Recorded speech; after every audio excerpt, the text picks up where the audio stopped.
Another technique I like to use are the Ghiordes knots, which we did for the fringe. So you can include those throughout your piece.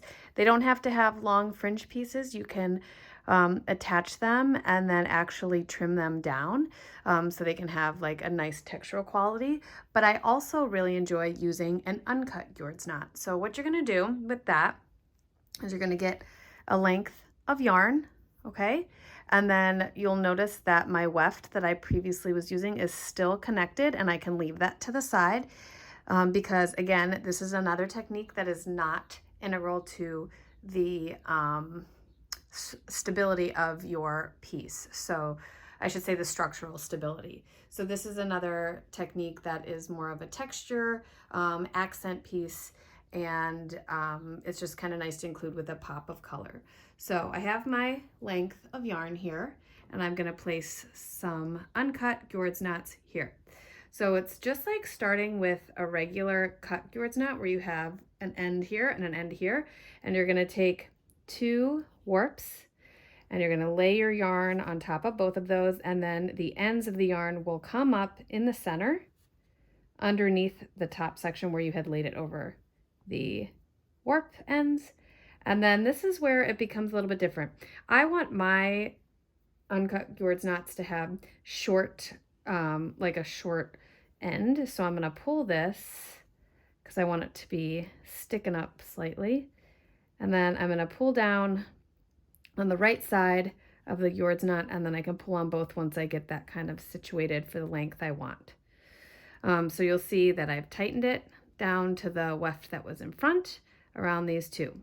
So for the cut Ghiordes knot, it would be finished at this time because you would have had just a small little piece here.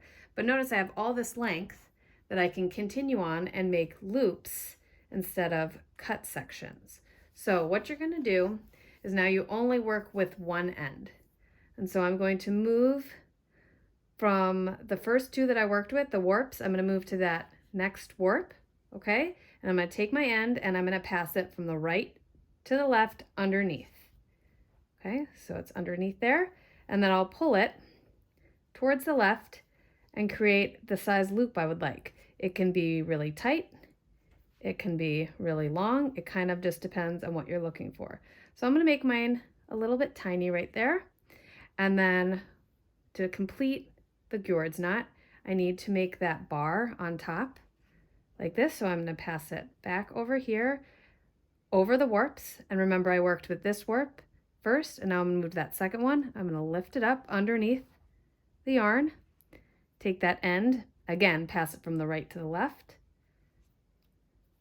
and the key is to come up underneath this yarn here, and then I'm going to hold my loop, and then I'm going to pull to create that tight, secure loop right there. All right, so that would be one uncut Ghiordes knot that I've completed. I started it here and then I created one here. So I've used 4 warps. If I want to create another one, I would move to that next warp that hasn't been used yet and pass my end from the right to the left.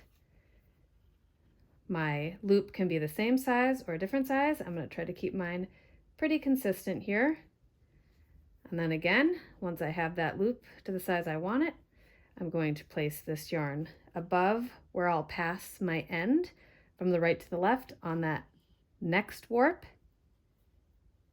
And again, I'm going to hold this in place here, pull down, secure, and then I can continue on as far as I would like my Ghiordes knots to go. It can go all the way across. It can just be a little accent section.